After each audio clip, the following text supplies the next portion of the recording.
इस देश में कभी भी किसी मामले को रफा दफा करना हो, किसी मामले को पोस्टपोन करना हो, तो उसके लिए एक तरीका है कि एक समिति गठित कर दीजिए। बहुत सिंपल, सरकार का तरीका अब से नहीं, बहुत पहले से रहा है।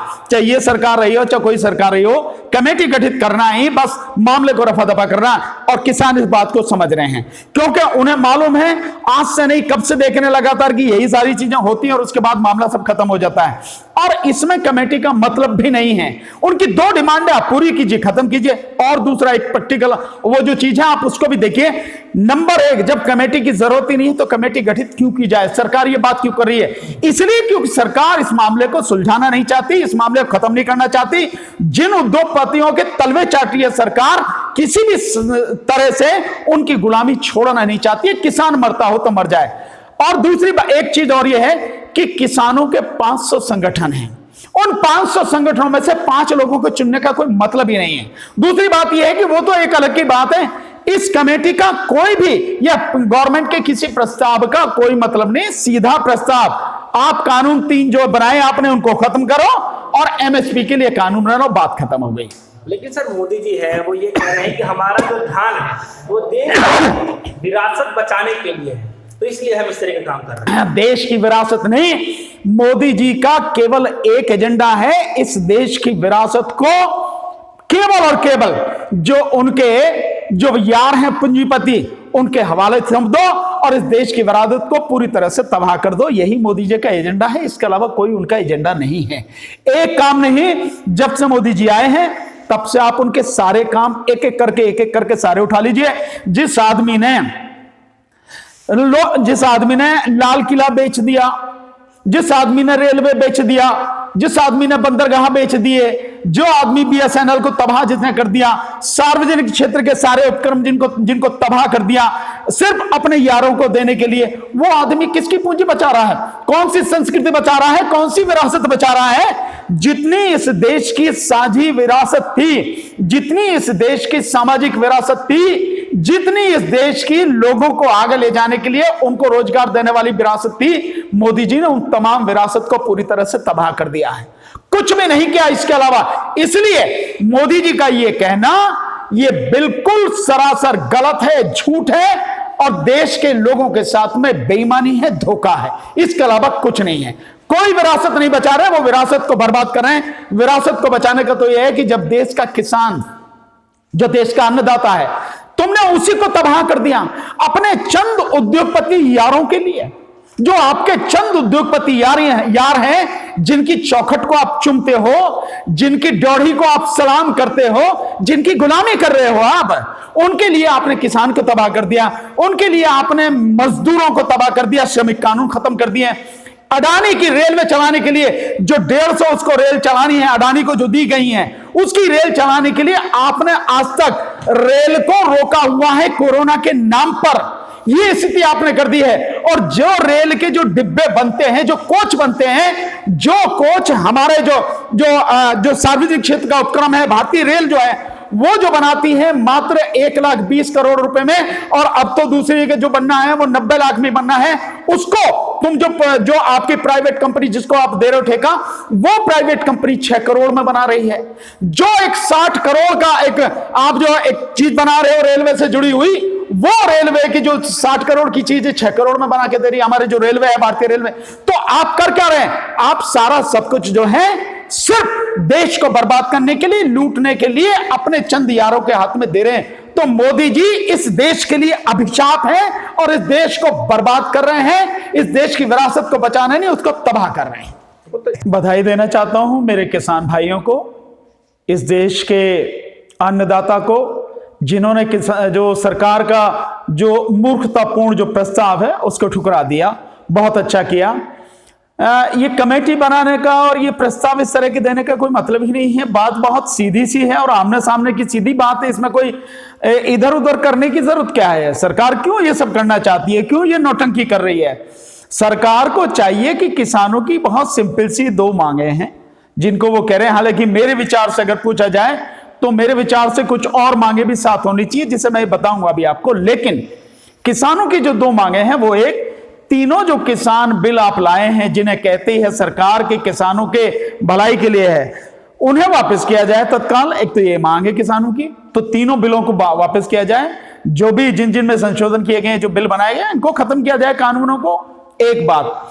दूसरा उनका यह है कि एमएसपी के लिए कानून बनाया जाए। बहुत सिंपल सी बात है। लेकिन एक चर्चा यह हो रही थी कि एमएसपी के लिए कानून नहीं बनाया जा सकता, एमएसपी एडमिनिस्ट्रेटिव ऑर्डर है। हाँ बिल्कुल, एमएसपी एडमिनिस्ट्रेटिव ऑर्डर है, तभी तो उसका कोई पालन नहीं हो रहा कि जो एमएसपी सरकार सुनिश्चित कर रही है उससे 30% और कहीं 40%, कहीं कहीं तो 50%, 45% पे कम पे जो है अनाज खरीदा जा रहा है किसान का। इसीलिए तो किसान कह रहा है कि एमएसपी उसको कानून बनाइए। और मैं सिंपली ये जानना चाहता हूं कि सरकार अगर उद्योगपतियों के लिए, जो व्यापारी हैं उनके लिए, जो पूंजीपति हैं उनके लिए कोई भी चीज कानून बना के सुनिश्चित कर देती है, तो किसानों के लिए एमएसपी सुनिश्चित क्यों नहीं कर सकती है? बिल्कुल कर सकती है। लेकिन क्योंकि बेईमान सरकार है, झूठी सरकार है, देशभक्ति के नाम पे देशद्रोह करने वाली, गुमराह करने वाली सरकार है, इसलिए वो सब नहीं कर रही है। अभी कोई बात उद्योगपति की होती, जरा सी देर में कर देती, किसी को पता भी नहीं लगती है, नहीं है। तो ये एमएसपी को कानून बनाना चाहिए निश्चित रूप से, ताकि एमएसपी पर, कम से कम एमएसपी पर ईमानदारी तो यह है कि जो C2 वो अभी नहीं बनी है, जो एमएसपी अभी दी जा रही है वो स्वामीनाथन कमीशन के हिसाब से जो C2 होनी चाहिए वो नहीं है, पर फिर भी जो है कम से कम उसके लिए कानून तो बने। पर सरकार कानून नहीं बना रही, क्योंकि सरकार की नीयत खराब है, बेईमान सरकार है, उद्योगपतियों पूंजीपतियों के तलवे चाटने वाली, उनकी चौखट को चूमने वाली सरकार है, इसलिए नहीं बना रही है। तो किसानों की मांग सीधी है, सरकार उन जो किसानों की मांग है उनको माने और आगे चले, बात खत्म। इसमें कमेटी बनाने की क्या जरूरत है? उसका बाप भी झुकेगा, सरकार की औकात क्या है? किसान जिस समय अड़े हुए हैं, और मैं चाहता हूं और मैं ये मानता हूं कि बाकी और जो भी लोग हैं वो सारे के सारे इस समय किसानों के साथ मिलकर संघर्ष करें, उनकी अपनी मांगे हैं उनको भी लेकर संघर्ष करें, किसानों के साथ कंधे से कंधा मिलाकर संघर्ष करें, लड़ाई करें। रही दूसरी बात कि गंगा की तरह साफ, तो मोदी जी जिस बनारस में बात कर रहे हैं वही गंगा इतनी सड़ी हुई है कि उसमें आदमी नहा नहीं सकता, नहाएगा तो बीमार हो जाएगा। ये स्थिति है, वैज्ञानिक तरीके से आप देखें वो सारी चीज। गंगा जितनी पहले गंदी थी अब उससे भी ज्यादा गंदी हो गई है। तो ऐसी गंगा, मतलब इस तरह की गंगा की तरह साफ ये कानून है, बिल्कुल उसी गंगा की तरह गंदा कर दिया गया है ये जो कानून है। और ये जो कानून है ये किसान को बर्बाद करने वाला कानून है। गुमराह कोई और नहीं कर रहा, गुमराह इस देश में केवल और केवल नरेंद्र मोदी जी प्रधानमंत्री जो हैं वो कर रहे हैं, बीजेपी सरकार कर रही है, और इस देश के गृह मंत्री और कृषि मंत्री ये कर रहे हैं, और कोई गुमराह नहीं कर रहा। आरएसएस के लोग हैं ये गुमराह कर रहे हैं, केवल यही वो लोग हैं जो भ्रम फैला रहे हैं हर तरह का। किसानों को बिल्कुल साफ है। देखिए जो पहले की बात की जा रही है, अगर आप कानून के रूप में जाएं तो Punjab and Haryana high court के एक ऑर्डर है 1977 से ही, आप देखें कि 1977 से ही हरियाणा एवं पंजाब हाई कोर्ट ने एक फैसला किया था जिसके माध्यम से किसान अपनी उपज को कहीं भी किसी भी देश के किसी भी कोने में बेच सकता है। सेब क्या है, किसान की उपज नहीं है क्या? देश के हर भाग में बिकता है, बिकता नहीं बिकता है। प्याज क्या है, किसान की उपज नहीं है, देश के हर भाग में बिकती है। लहसुन क्या है, देश के हर भाग में बिकता नहीं बिकता। जो रागी है वो क्या है, देश के हर भाग में बिकती नहीं बिकती। जौ क्या है, हर भाग में बिकता नहीं बिकता। जौ है, जई है, बाजरा है, मक्का है, धान है।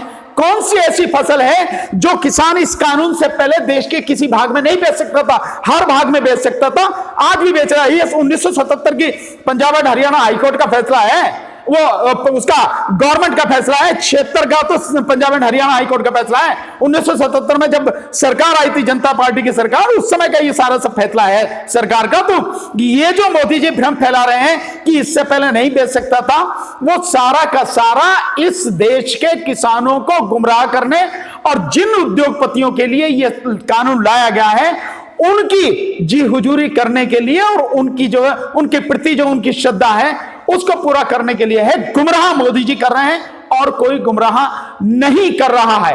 दूसरी बात यह है, बहुत ईमानदारी की बात है, यह कानून लाने से पहले आपको एक बहुत सुनिश्चित करना चाहिए था, चाहे आपका एडमिनिस्ट्रेटिव ऑर्डर ही था, लेकिन आपको यह सुनिश्चित करना चाहिए था कि जो एमएसपी 23 फसलों पर आप कह रहे हैं आप उससे तो दिलवाएंगे, वरना आपके इन आदेशों का मतलब क्या है? इसका मतलब यह है कि आप लोगों को मूर्ख बनाने के लिए सिर्फ एमएसपी निश्चित कर रहे हैं। अगर आप एमएसपी दिलवा ही नहीं सकते हैं तो फिर काहे के लिए आप कर रहे हैं? किसके लिए? और दूसरा यह है आप भावांतर के लिए कि माना एक प्राइवेट जो खरीदने वाला है उसने जो है 1800 की फसल जो एमएसपी माना 1800 है वो फसल खरीद रही 1200 पे, 600 रुपए का जब भावांतर है उसे सरकार को देना चाहिए, वो सरकार दे नहीं रही। तो कर क्या रही है सरकार? सरकार केवल और केवल भ्रम फैला रही है। और अफसोस की बात यह है कि रात दिन झूठ बोलने वाले प्रधानमंत्री, उनको अभी भी इतनी शर्म नहीं है कि कम से कम अब तो झूठ बोलना बंद करें। वहां गए बनारस में तो केवल किसानों का राग गा रहे हैं, इसलिए टांगे इतनी हिली हुई हैं इनकी। ये हालत है इनके प्रधानमंत्री की और बीजेपी सरकार की। तो जो किसानों की मांग है सीधे सीधे आप उनकी मांग मानिए और किस्सा खत्म कीजिए। क्या जरूरत है कहीं ये सारी चीजें करने की?